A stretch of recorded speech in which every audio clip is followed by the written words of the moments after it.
I'm Jay Townsend, here today with a very special guest, Dr. Bruce Weinstein. Today, the subject is ethics in politics, to the extent that either of those two things ever intersect. Bruce is known in the speaking industry as the ethics guy, CEO of the Institute for High Character Leadership. He's a renowned international speaker and a contributor to Forbes magazine online on the subject of ethical leadership. He is the author of 3 books, including Ethical Intelligence and one for kids, titled, Is It Still Cheating If I Don't Get Caught? Bruce earned his PhD from Georgetown University and the Kennedy Institute of Ethics. Bruce is also a friend, a source of endless inspiration, with whom I've walked many miles in the parks that line the Hudson River in New York City. Bruce, welcome. And I'm going to put a question to you today on the table, starting with this. Is there a place for ethical leadership in politics? Yes, there is. Well, I know for a fact that a while back you spoke to a group of legislators in Kentucky. Now, from my end, I know Kentucky is considered a state with some pretty raw meat politics. And I'm very curious, this subject of ethics and politics, a lot of people consider those two words an oxymoron when they're put together. What did you tell those legislators that day? Well, to answer your first question, there absolutely is a place for ethical leadership in politics. And I know that some of your viewers are from business, some are in the military, some are educators. I'll ask you, Jay, can you think of a single field of human endeavor in which it would not be important to have ethical leadership? Because I can't.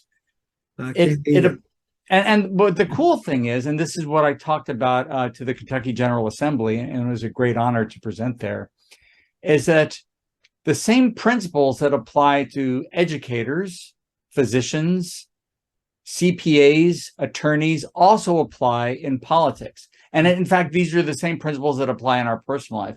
And I call these the principles of ethical intelligence. I don't refer to them as ethical principles, although they are. I call them the principles of ethical intelligence because as difficult as it is to apply them, and it's a lifelong struggle in a lot of ways, as difficult as that is, it turns out it's not only the right thing to do, it's the smart thing to do too. So, and you know, when people come to a talk of mine, perhaps when people engage you as a consultant, when they're considering running for office, the question is, what's in it for me? That's the question we always have to address. And so it turns out that doing the right thing isn't only good for its own sake. It's also good for our careers, our self-esteem, our personal relationships. But the thing is, you know, I've been doing this for quite a while. As you mentioned, I studied at Georgetown quite a few years ago. And for the bulk of my career, when I would talk about the takeaways or the learning objectives, I would say things like, if you apply the lessons you'll learn in this presentation, you will have stronger relationships with colleagues, which I believe is true. You will have stronger relationships with the people who work for you, with the people you work for. And I believe that all of this is true, but the question is, how can that be quantified? It can't really be quantified, but it occurred to me actually right at the beginning of the pandemic that the takeaways from an ethics presentation absolutely can be quantified. So what I said to the Kentucky General Assembly is what I now say to every group: if you apply these principles consistently, as hard as it is to do, you will tell the truth more often. You'll keep more promises more often, and you'll resist the impulse to make promises you're not prepared to keep. You'll keep more confidences more often. You'll be fair. You'll treat people more fairly more often. You'll be more caring to people. You're already doing a good job in these areas, but we can all do a better job. Oh, and by the same token, if people trust you, you'll get more done. Absolutely, yes. Right. And trust comes from, now let's say that if I trust you, Jay, and I do, it's because you have shown over and over that you are a man of your word. When you say you're going to do something, you do it. And if you can't do it, you let me know that you can't do it. You keep confidential things confidential. You tell the truth when it's called for.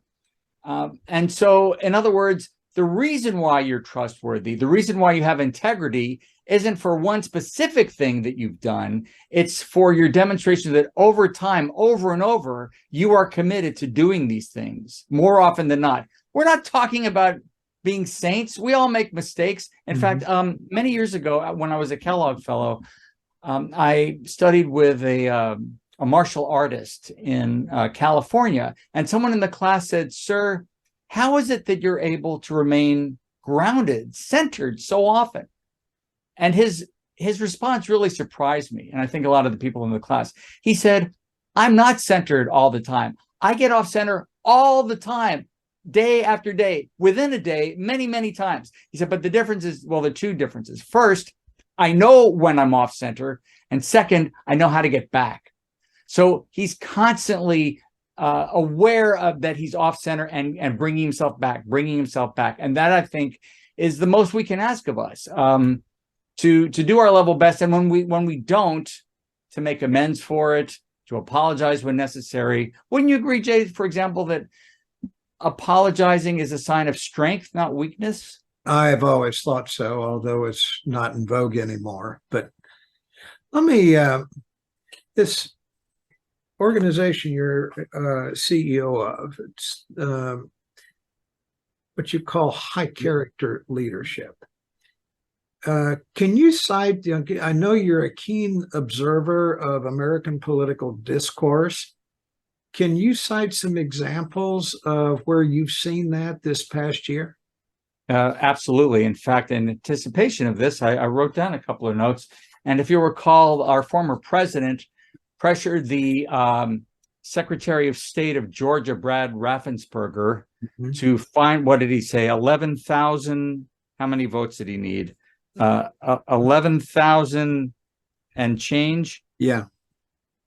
And I was really struck by how the secretary responded. He said, so it was find me 11,780 votes to basically overturn the will of the people. And what Mr. Raffensperger said was, well, Mr. President, the challenge that you have is that the data you have is wrong. There is such a thing in the world as truth, objective facts. Some things are true, some things aren't. And one thing that was not true and is still not true is that the former president won the election. He did not. And so it would have been unethical and illegal for the Secretary of State to overturn the will of the people. What's strange to me, Jay, is that we're not talking about people for doing the right thing as being courageous for what former Vice President Pence did to certify the results of the Electoral College. Why is that a courageous thing to do? It's what he agreed to do. And yet, given the intense pressure that he was under, I think we can legitimately say that that was a courageous thing to do, not to give in to what the former president was asking him to do. Liz Cheney, when she was, I guess still is, the vice chair of the House Select Committee on investigating the January 6th attack on the U.S. Capitol, just imagine this. This counts as courage today. I'm going to choose the Constitution and the truth every single day. It turns out now that is a courageous thing to say and to live by. But I mean, isn't this what all elected officials are rightly expected to do? Yes. And yet in the world we live in now, that is what she did was a courageous act. It was an act of high character leadership. I love her. I mean, I'm over the moon about her. I just think she's great. And by the way, I probably just lost maybe half of the people watching this. Not a popular thing to say. Don't be so sure about that. I want to dig into this a little bit. Raffensperger was upholding the oath he took to a constitution, as was Governor Kemp. Both of them were pronounced dead when they denied Trump.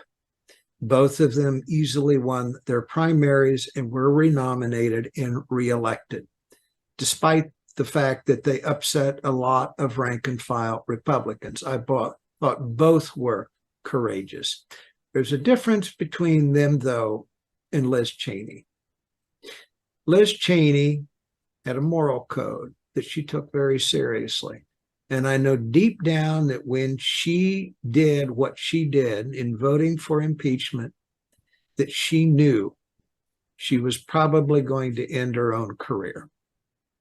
It wasn't so much about, she didn't have to do that. It would have been very easy for her to go along with the prevarication going on about the results of the last election.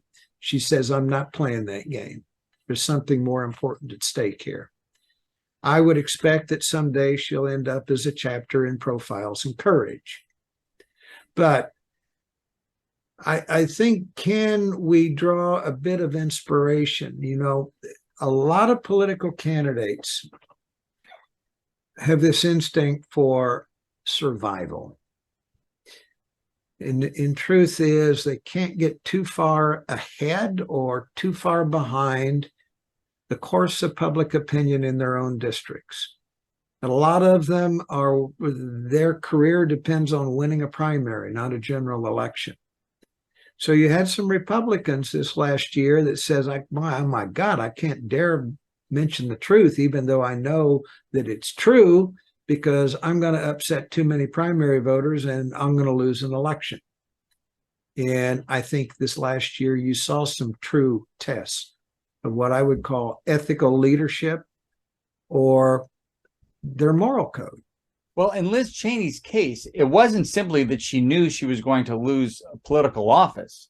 Her life has been threatened, and she knew it would be threatened. And she's one of the few members of Congress who has around-the-clock security detail, because there are still death threats made against her to this day, every day. And now imagine that. It's one thing to say, well, I'm no longer going to represent the people of my state the way I used to, but it's another thing to say, I might not be around to be mother to my children.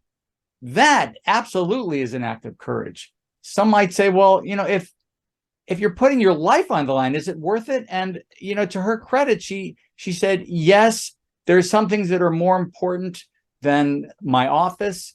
I don't think she's saying that they're more important things than my life, but fortunately, there are good people who are willing to literally take a bullet for her if necessary to protect her. Yeah. So it really is so inspirational. Whether or not a person is Republican, I think that's really one of the takeaways here. And also what the cool thing about speaking at the Kentucky General Assembly is that Republicans and Democrats alike, I think there may have been independents in the audience as well, but we can all agree on the basic principles of ethics, of ethical intelligence. It's how we apply them that might be a little bit different, or even whether we should consider them at all. Right. And so I think that's cool that, you know, we talk about music bringing people together. It just occurred to me, music brings people together, so does ethics. Let me ask you about this. Does this transcend parties? I mean, do you think that people of both parties have a common set of ethical principles that they more or less try to abide? Yeah, you know, that word transcend is fascinating because it suggests that it's somehow above politics. And to the extent that we owe our ultimate allegiance to the principles of ethics as opposed to, say, a law that might be unjust, I think maybe rather than saying ethics transcends politics is that it's embedded in the very nature of it when politics is done well. Now, politics in the classical sense used to be primarily about advancing the good of the body politic, of the people. What it has become, and the disgrace of much media coverage of politics, is it's become a horse race. Who has power? Who's about to lose power? Who's going to get power? And that's what it becomes focused on, rather than what's the power for. Right. So considered classically that it's really about enhancing the welfare of the city, the state, the country, then ethics is absolutely an integral part of that. The most dangerous thing I see in politics today is the pursuit of power for no other reason than to have power. And this is, Jay, this is what I don't understand. When you look at, I'm not going to name people because we'd be on here forever. But when you see people who clearly do not believe the BS that they're saying about the election being stolen, and the reason that they're doing this is so that they can stay in power, what is it about power that is so intoxicating? Well, they might defend themselves as saying, and this is actually, I read Mark Esper's autobiography or memoir, and a lot of the memoirs coming from former administration officials from the 45th president. What we're hearing a lot is, well, the reason why I didn't object is because I knew if I did, I'd be fired, and the person after me would be a loyalist who would do worse things than even what I was sanctioning or allowing to happen. You know what? I just find that hard to believe. I find that hard to believe. If enough people stood up and said no. It takes courage to do that, Bruce. Yeah. It does. It does. But I just don't understand. It's just like, not only do I not understand the sexual allure of power, I don't understand why money, the pursuit of money, drives so many people. Like, in fact, in Aristotle's Nicomachean Ethics, if I might wax philosophical for a moment, he talks about, he asks the question, what is the ultimate good? And he looks at different things that might answer that question, and he considers money. And it turns out that money has only instrumental value. It's only good for what it can get us. So it can't be the ultimate good because it's not a good in and of itself. So therefore, I don't understand. And also the thing is, here's the thing I've noticed, and have you noticed this as well? People who love money, who are driven by it, do they ever have enough? At any point do they say, you know what, I have enough, I'm done? It doesn't happen. It doesn't happen. It's more and more and more. A couple of years ago, I was speaking to a dental institute in Florida, and there were two dentists, it was two adult dentists who wanted to enrich their careers, the Pankey Institute, and two dentists in the group were musicians, and they recorded a folk album, I guess you could call it. And the first song on the album, now get this, the first song on their album was called I've Got Everything I Need. Can you imagine? Has anyone ever told you this? Have you ever thought, I have got everything I need? You could say that's an anti-capitalist idea. The whole point is to get more and more and more. And it's striking that somebody would actually kick off their album by saying, you know what? No, I'm good the way I am. It's just striking to, and I've never since heard a song anywhere like that with lyrics anywhere near that somebody says, you know what, I'm fine the way I am. I can improve myself, but I don't need anything more materially. What an idea.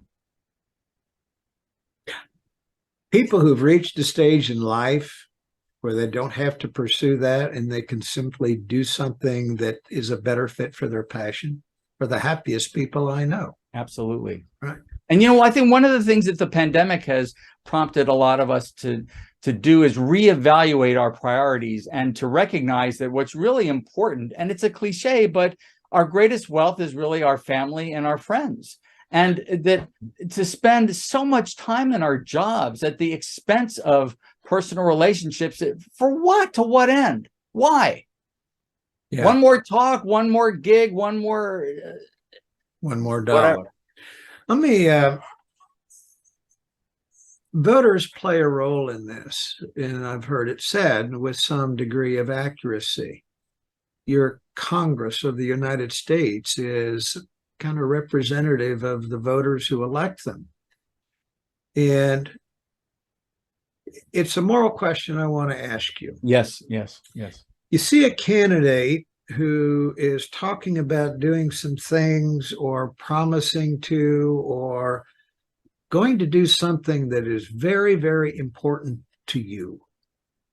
And yet, you know deep down that they're not always truthful in what they say, that they say demagogic things, that they're raw, and they're not particularly trustworthy. But you want that one thing that candidate is promising. What's your natural reaction? Is it okay to vote for somebody whose ethics you find dubious? Or is it okay to say, no, that's what I want, and I'll get it from him, but I won't get it from the other guy? The head of the Kennedy Institute of Ethics, Edmund Pellegrino, rest in peace, told us once, he quoted St. Paul's letter to the Romans, which has been interpreted as in part meaning that evil must not be done so that good may come of it. Evil must not be done so that good may come of it. And even though that's a Christian reference, it really applies to all faiths, and even whether you're a person of faith or not. So when you make a deal with the devil, what's going to happen? And I think if you look back at the 45th president, why so many people held their noses and voted for him is because they, correct me if I'm wrong, you're the political consultant, not me, but they wanted the Supreme Court to be stacked a certain way. They wanted certain federal judge appointments to be made. And I think he made, what, over 210, something like that, 208, something like that. And so they were willing to overlook his own moral failings so that they could get what they want. But look what happened as a result of that. Look what we got. An insurrection. Was it worth it? Who now would say that was worth it? Compare the way the evangelical Christian community reacted to what Bill Clinton did. And they knew no bounds in trying to run him out of office because of what happened in the Oval Office. And they talked incessantly about our president should be a man of moral character. And then I look at what they did in 2016, where they said, doesn't matter how many wives he's had, doesn't matter who he slept with, he's going to give us something we want. Now, in the long run, I think it's probably, history will someday say this led to a split in the evangelical community, and it was the wrong bargain for them to make, but they're the ones that made it. If there were, it's not clear to me, though, that there's a direct parallel between Clinton was 43. Was he 43 or 40? I don't remember now. Well, somewhere between 40 and 45.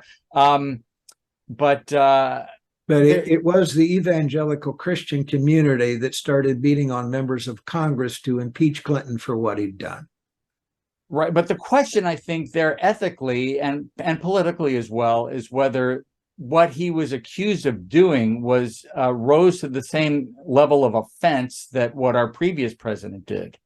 That you might say that as unseemly, and I'm not defending him at all. I'm just saying that what he was impeached for and the really unsavory things that he did in office, at worst, you might say, well, these were offenses in his marriage. Right. Were they really offenses against the country? I mean, okay, yes, he engaged in a lot of this behavior in the people's house. No, but what they were saying at the time is he's not fit to be there because this is proof that he has no moral character. They were hanging. If you're going to, and this is the thing about ethics demands consistency. So if you're going to say that, then you have to be held to the principle of consistency. And so that, in other words, like cases must be judged alike. They didn't hold Trump to the same standard. Well, that's just it. And there's the hypocrisy of it. Well, and this is politics at its worst. It's about maintaining power at all costs rather than doing the right thing because it's the right thing to do. I think the real question in politics historically and today is, should an elected official always do the bidding of the people who elected them, or are they electing someone based on their character and their ability to make good judgments across the board, even though they might on occasion make vote for bills or vote against bills that you personally are for or against? Mm-hmm. In other words, is the role of a leader in public life to represent, to do the bidding, if you will, of the constituents, or to do what you believe is the right thing to do when there's a difference between the two? That's a very interesting question.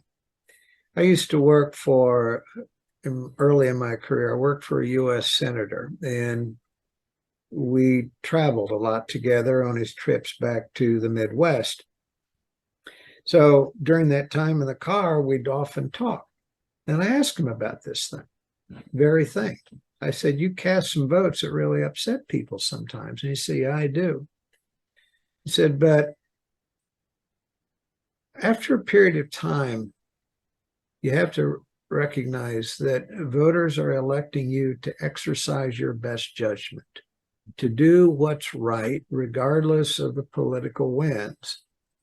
And he said, I cast votes that I knew was going to upset people. And I come back to Indiana and I explain it as best I can. But if all I am is a robot, then might as well replace me with a computer that does a poll every time some issue comes up. That's not what I was elected to do. I was elected to lead. So let me ask you, Jay, when you lived in Indiana as a voter, can you think of a time in which one of your elected officials, either at the state or federal level, voted for something that you opposed or against something that you supported, only to find out later that the representative did the right thing? In other words, what you thought they were doing at once was wrong, and you found out later, you know what, they actually did the right thing. Can you think of an example? Yeah. I'd love to hear it.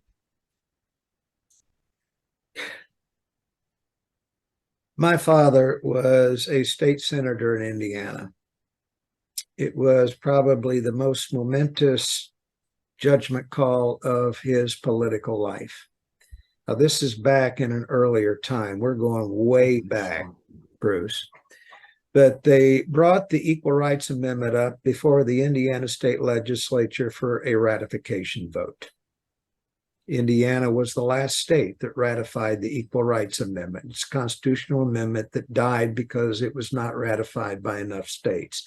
And all it simply said was, no one is allowed to discriminate on the basis of sex, gender. Wow, what a radical idea. Yeah, it was a radical what a hippie idea. Communist idea. All right, it was a radical idea at the time. So I was in grad school at Cornell, and my father started calling me every day or two because he was one of the people who had not said how he was going to vote in the state Senate. And when it came up on the floor, he sat there and watched the votes, and it turns out he's the deciding vote. It's either going to pass with his vote or it's going to go down. Wow. And he was catching enormous heat to vote against it, and he went up to the floor and voted for it. I thought he'd cost himself his political career for what he did. Turns out, in hindsight, he made the right decision. He consciously said, this is the right thing to do. This is what I want to do. And the consequences be damned, I'm going to do the right thing here. Do you know of constituents who told him, you know, I was against this, but over time I saw that what you did was right, and I'm glad that you didn't do what I wanted you to do? Yeah, and it happens all the time, which is why public people or people in public life, Bruce, are supposed to lead. That's leadership, absolutely. And if you're not going to lead, what are you doing there? Yes. If you do it enough, if you override the will of the people who put you in office enough times, then I think you might say, you know what, it's probably not a good fit. And a good analogy of that, perhaps with lower stakes, but still important for us who love movies, is the movie critic who gets fired for writing reviews that are against the grain of what most people think. So Pauline Kael was fired from McCall's magazine as their critic because she was critical of the movie The Sound of Music. And Bosley Crowther, I believe, was let go from the New York Times for criticizing the film Bonnie and Clyde, which he later admitted that he had the wrong judgment about. But, you know, if a movie critic over and over loves things that people hate and the reverse, the paper or the magazine might say, you know what, you're entitled to your views, but you're not really representing the views of the people who are reading you really to know what movie should I see tonight. I'd never thought about this until this conversation, but there might be a parallel between movie criticism and politics. Yeah. There have been some times when I've been in the middle of a campaign where you got to make a judgment call about what you say, how you react, what kind of ad that you run. And those are the toughest ones, because unlike serving a normal term in Congress where votes come and votes go and there's time to fix something if you voted the wrong way, decisions that get made in the final months of a campaign are either salvage your career or cost you your career. And I've had more than one occasion where an idea was put on the table on how to deal with a situation or how to attack an opponent or how to exploit a particular issue. And I've had a candidate look at the campaign staff around them and say, I'm not doing that. I will not win that way. Those are also true tests of character. We were talking about Liz Cheney's courage, and you're talking now about people like your father and other candidates who take up principal position. But quite frankly, the people who are watching this, who hire you or considering hiring you, that also requires a great degree of courage just to run for office today, because people are subjected to a level of scrutiny that is unprecedented in history because of social media and the internet, and there are cameras everywhere now. So there is no such thing as a private statement, a private act. Anything you say or do could become fodder on Jimmy Kimmel or Stephen Colbert. And you know that saying, diamonds are forever, that movie Diamonds Are Forever, it was a saying for the De Beers Diamond Company. Well, the internet is forever. And so the people who engage you who are considering running for office, the stakes are much higher now than they've ever been. And I could not withstand that level of scrutiny. And there are things I've done, I'm not going to talk about, but I wouldn't be proud if they surfaced things, you know, Bruce, I did when I was 10 or 12. I know you well enough to know that you've never done anything in your past that would ruin a political campaign. This is how good candidates overcome this. If they're grounded with what I call character and ethical leadership and a moral code, most mistakes can be handled in a political campaign because most voters know that they're human. And we've all made mistakes. We've all said stuff we wish we had not said. We've done things we wish we had not done. But if a candidate is candid about those moments and say yes, and if the candidate has a good campaign message and saying, please overlook that wart, but this is going to get done if I get elected, and it won't get done if I don't. In other words, you trust people's integrity and their judgment enough overall to say that people will overlook or forgive certain transgressions or infractions, and that I think what I hear you saying is that most people are basically good and decent, and they look for the same thing in elected officials. Am I hearing you correctly? They want to believe the best, but voters have been betrayed many times. But the point is, over the course of a campaign, if voters get the impression that you are someone of character, that you can take a Brit back and stand there and hold your ground, that you can be verbally assaulted and handle it well, that if you're grounded in a set of heartfelt beliefs, that if you can explain why you want the job and why it's good for your constituents, they will forgive you a mistake in your past. They do have trouble forgiving people who are congenital liars. After a period I hope of time, that in the notes section, the comment section of this interview on YouTube, that you'll put a link to the conversation we had for the New York City chapter of the National Speakers Association, where I interviewed you for the podcast. And you talked about how the test for you is not whether a candidate believes in X or Y, but that they simply have a strongly held belief and make decisions based on that belief. And I believe the example you gave of someone you decided not to represent was a member of the Kennedy family, right? Who No, well, there was one example of someone who I thought here was the one that scared me to death. I was talking to a candidate for the United States Senate. And I said, okay, by the way, what's your position on abortion? And he says, I don't know. You haven't polled it yet. And I knew at that very moment that he and I would not have a good relationship, because someone who doesn't have any thoughts about that issue has no business running for the U.S. Senate. He's not grounded in anything. And that's so you would represent someone who had a strongly held belief on, let's say, abortion or guns, for example, that was diametrically opposed to your personal position. But if they had a strongly held belief and were consistent in acting based on that belief, the fact that they're consistent and principled would be justification enough for you to represent. You cannot do what I do and put every candidate that you want to work for in some ideological straitjacket to say, if you don't agree with me on 9 out of 10 things, I'm not going to work for you.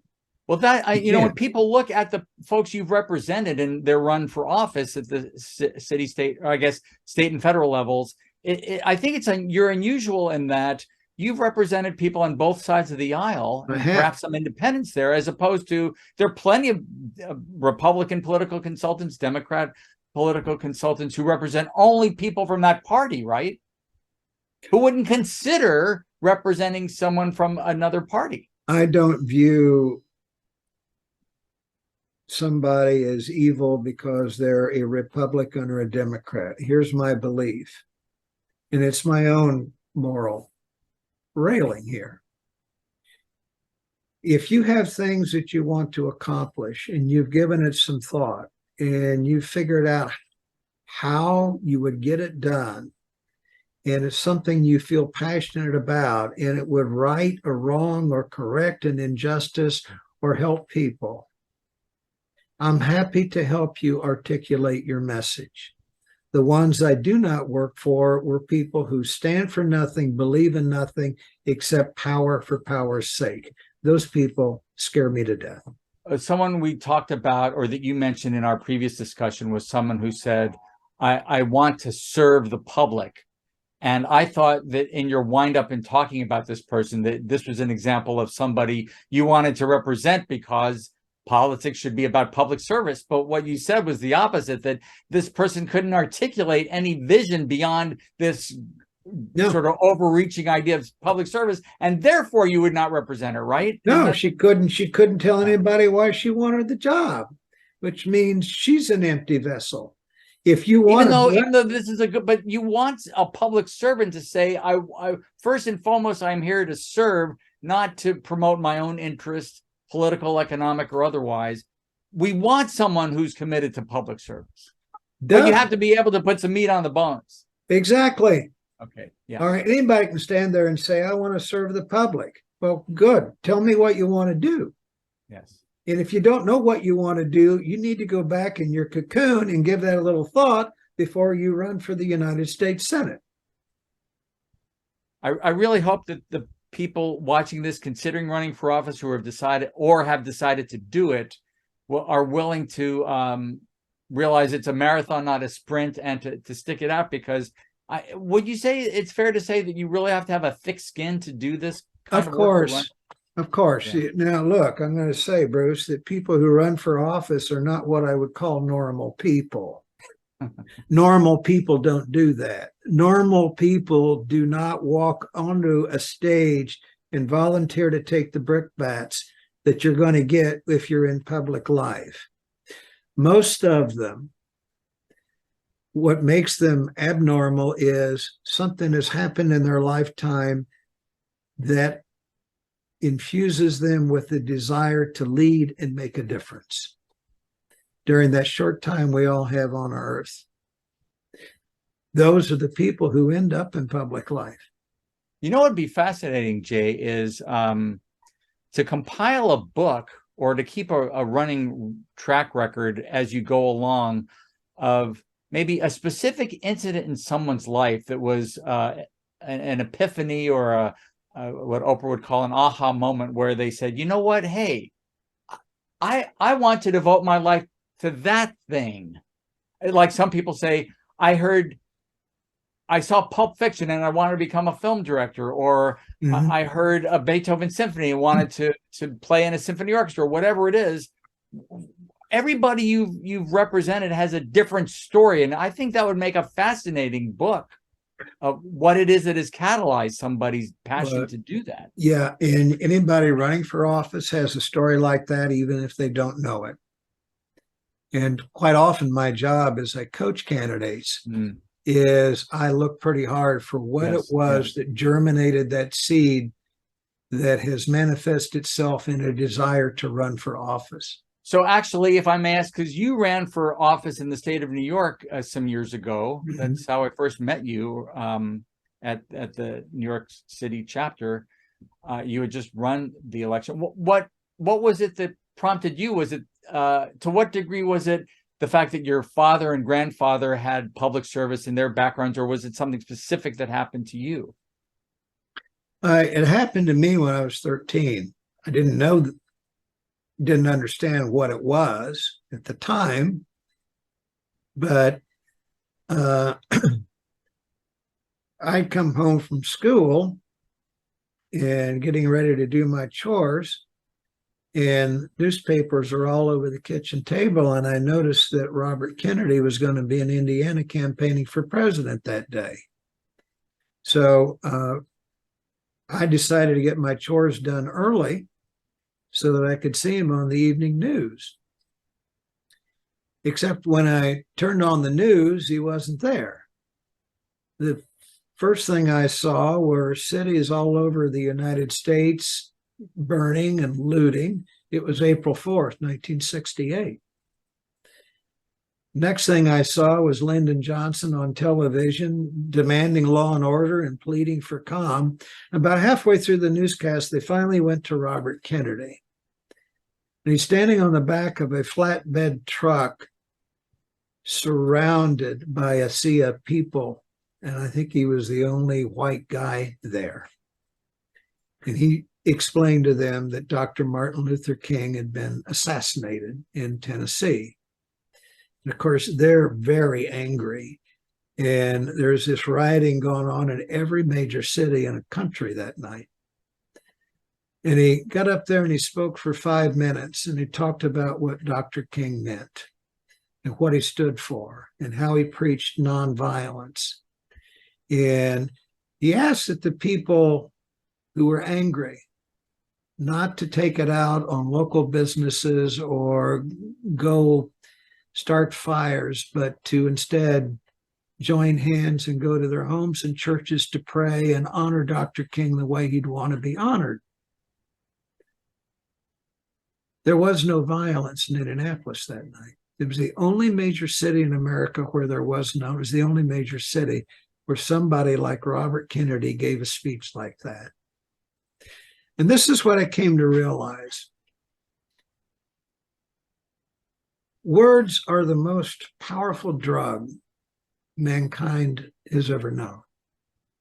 It has started wars. It has ended wars. It's created revolutions. It's brought peace. It's divided people, but it's also lifted them up. That's why I do what I do, Bruce, because as I help candidates craft their words, that's what ultimately gives them the power to win an election. To me, the fascinating thing about the story that you told is the subtext, namely that it was a Democrat who inspired you, where you came from a family of Republicans and became one yourself when you were able to vote. Well, but it didn't matter that it was the act of this person, independent of the party. It was this person's actions that inspired you. That, to me, is a sign of character. Well, I saw him make history. I saw him change the course of a city. And I will always be thankful. I owe my career to that speech that he gave. He had no idea that I was a little farm boy sitting by myself in a family room watching him on television, but he inspired an entire career. Did you He was ever also think a about man. telling one of the Kennedys this story? Not his lunatic son, the anti-vaxxer. No. Anyway. Maybe I'll find a way to do that someday.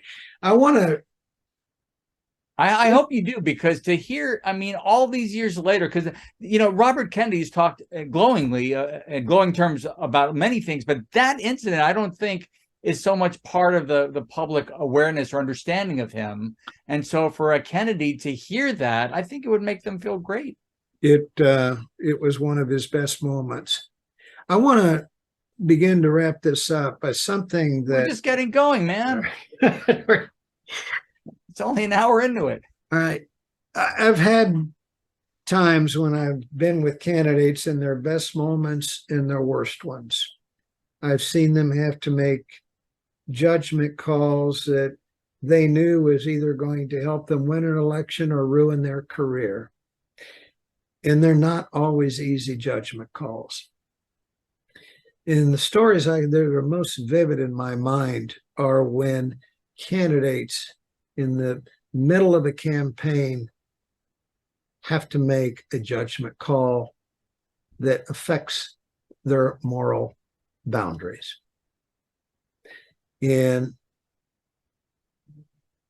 it was something that one said to me. He was presented with an idea that people thought would help him win an election that was very, very close.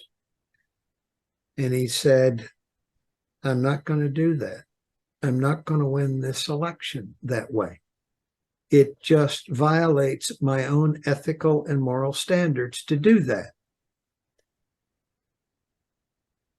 And he got up to leave, and then he turned around and faced the people in the room. And he said, when I shave tomorrow, I have to stare at my face in the mirror. And I'm not going to go through life being ashamed of what I see. And I thought, man, he just articulated the ultimate test here. If you do something you're tempted to do today that you think may not be right, what are you going to think about that person you see tomorrow when you stand in front of the bathroom mirror? If you can't live with yourself having done this, don't do it. A related idea, I believe, is that when you've done something that's wrong, have the courage to admit it and make amends for it. And that, I think, is the piece that's missing too often in politics and business and in our personal lives. I mean, it used to be people would say, I made a mistake, or that was an error in judgment. You don't imagine that. Much. You don't hear that much anymore. You know, and there are other words that we don't hear enough. So if I were to say to you, I apologize, Jay, and you could tell that I was sincere and I explained, you know, what I intend to do to make up for it, what would your reaction be? What words would you say in response to I apologize? It deflates the anger. And but what do you say to me? I say I apologize, Jay, and you say, thank you, I appreciate that. Do you say I accept your apology? No. I might. See, those words, to me, I rarely hear I accept your apology. Those 4 words. Wow. You know what? Actually, I'm going to write about that for Forbes. This is the sort of thing, like when I get an idea like that, why don't we hear that more often? Often you'll get a begrudging, all right, okay, yeah, or right, or whatever. You ever get that? Whatever. Yeah. I think it depends on the transgression. Yes. Yes. Yes. You've got something I think you want to offer our viewers. Yeah. For my way of saying thank you for watching this to the end, and I didn't want to, you know, tease it, because only when you get to the end of this conversation is this offer going to appear. But I've written a mini ebook on using LinkedIn in a powerful way that very few people do. And it's a habit that I'm encouraging you to develop that will transform your business relationships and you. and I will give this ebook to you. There's a price tag on it, but I'll just give it to you for watching this. Just text the word Bruce, B-R-U-C-E, to the number 72,000, 72000. And if you do that, you'll get a response with a couple of questions. It's usually people who attend my talks who get that. So you'll be asked, what did you think of Bruce's presentation? So I guess that applies here. But then the ebook will automatically be sent to you. If you want the ebook and you don't want to answer the questions about this conversation, just write to me through my website, theethicsguy.com, and I'll send it to you. I'll make but sure. I just feel really, it's a Forbes article I wrote that I turned into an ebook. I want more people to use LinkedIn this way. Okay. I'll make sure and put that on the screen. One final question here. Candidates are always going to face ethical dilemmas in public life. They have to constantly decide right from wrong. Most candidates that I know have certain rails, and they say, I'm not going to go beyond those. I have a certain amount of flexibility on certain things, but there are just certain things I will not do. The question for you, in your specialty of ethical leadership, is what can you do as a human being to make sure that you never are tempted or cross the rails that are fundamental to your own moral code? Well, going back to the story I told about the martial arts teacher who said, I get off center all the time, but I get back, is I think the parallel here would be to tell people, I will probably make mistakes along the way. I want you to tell me when that happens, hold me accountable, and I will do better. I will find ways of doing better, rather than saying, I alone will fix these problems and I will never apologize for my mistakes. Why not do the more human thing, which is to say, I will do my level best for you. When I don't, tell me about it, and I will then make my best efforts to correct it. When was the last time you heard someone say that? Not very often, but let's think of this a little bit differently. That's the public response. But what about the calculations that go into the decision to decide one way or the other? What does a candidate say to his own conscience, or her conscience, to keep to stay inside their own rails? Well, the answer might surprise you, as it surprised me when I thought about this in the past. And I usually put this at the end of my 1 or 2 hour video presentations, when the whole thing has been devoted to basically an intellectual exercise of ethical analysis, and what are the principles and what are the facts and how can we think through this problem rationally. But what it comes down to is, if there's a voice in your head that says, don't do it, and you do it anyway, in every single instance, it will be a mistake. In my life, when I hear that voice all the time, and when I say, you know what, I'm just going to do it anyway, every time it's been wrong. So the response to your question, it's twofold. First, it's to listen to that voice that says, don't do it, and then to act on that. That's pretty much all you really need to do. That voice, unless you're like Tony Soprano or Bernie Madoff, a sociopath or a psychopath, where that voice doesn't even pop up. But presumably the people watching this aren't like Tony Soprano or Bernie Madoff. They're people of conscience. They hear these voices, not in a psychiatric way, in a way that is common to people of conscience who wrestle with these things and yet hear that voice. Now, to me, I think when I think about, well, where does that voice come from? It's probably my mom or my dad's voice saying that, because I was raised by parents who took this seriously. But I take responsibility for this now, and it's my own voice saying, don't do it. That's all. That's the only thing I would leave viewers with. Listen to that voice. All right. Bruce, Thank you very, very much for sharing your knowledge and your expertise with those who may be watching this video. And I dearly appreciate your time and your friendship. I value I as Ted Lasso would say, Jay, I appreciate you and I appreciate our friendship, and my heart's racing. I feel like we're just getting going, just like with our walks. When we say goodbye, I feel like we're just getting started. Yeah. You know, that was the first hour was the warm up. Yeah. Anyway, thank you for having me on your program. Thank you.